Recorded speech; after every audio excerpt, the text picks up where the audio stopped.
30 милиони денари финансиска загуба на битолското јавно предпријатие Нискоградба веќе 6-та година се минато, односно во изминативе 5 години предпријатието работи со добивка и добра ликвидност. Годинава што измина ја оценуваат како една од поуспешните, зашто сработиле многу и истото е видливо, велат од раководството.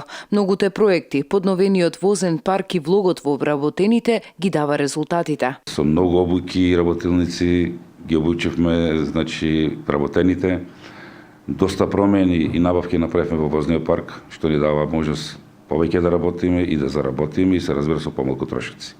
Конкретно 2016 година работиме на голем број на проекти, пред се на проектите во армијата, тоа е еден голем проект на граначалникот господин Владимир Талевски, во кој ние чествуваме со оној што е наша основна дейност, односно изградба на канализациони системи. Токму овој голем проект во поранешната касарна е виновен, фигуративно кажано, за поголемиот дел од финансиите и приходите со кои располага Битолска Нискоградба. Се разбира во сите делови на Битола и околината направивме доста значајни проекти. Ево би го взел еден поголем бистра, тоа е околу 1 километар канализација во местноста наречена Боримечка. Тоа се повеќе по битолски Чикмаци или Сокачина, кои некаде сите заедно прат околу 1 километар.